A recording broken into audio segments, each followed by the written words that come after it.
have lived on this floating blueberry for a long time, and I've been obsessed with movies ever since I was 10, and never have I ever read a story as diabolical, as mind-warping as this one, to the point where I genuinely feel like the production of this movie sounds like a movie in of itself because of how fictitious it is. And this exact film I'm going to be talking about is the highly anticipated sci-fi drama Megalopolis, that also has a cast that is more stacked than a Mortal Kombat roster, but the big selling point is that it is being directed by Francis Ford Coppola, who is the same guy who directed The Godfather Part 1 and Part 2, both of which are widely regarded as top 10 movies of all time. This means that this rascal, this bolstering chucklenut, basically has the reputation of a movie messiah and shat the bed by making a movie that is supposedly insufferable, and it's probably because this mosquito had the wildest time making this movie to the point where I did not expect it coming from him. Because according to one of the stars of the movie, Aubrey Plaza, she talked about how Coppola didn't have a plan in terms of how he was making the movie. It's like he woke up from a coma and the first thing he was told to do was make a movie, because he had one idea in terms of where he wanted to shoot, so the production team would set everything up, but then suddenly he would decide to shoot in a completely different location. Now that may sound goofy, but bro, that is just the beginning, because this cinema cowboy would roll up on set with no plan for what he wants to do for the day, so as a result of not having a plan, Jimmy Neutron here would go back to his trailer for hours on end, not shoot anything or talk to anybody, and just smoke all day like he's a damn chimney. Like, bro,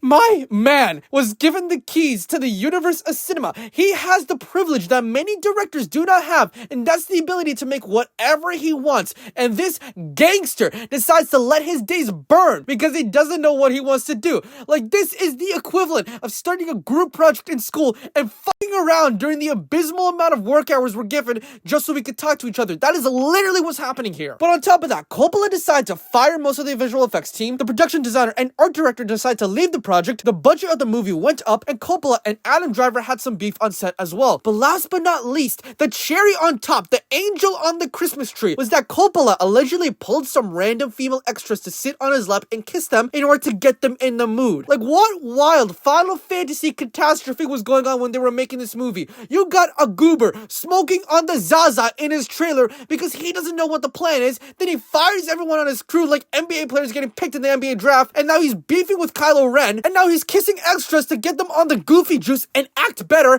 when they are extras and barely have to do much. But somehow production went smoothly despite everything that's happened, but I guess the results don't speak for how smooth everything went, because this movie is more decisive than what this year's American election will be. But yeah, I thought this was a hilarious story and I just wanted to share it with you guys. But yeah, that's it.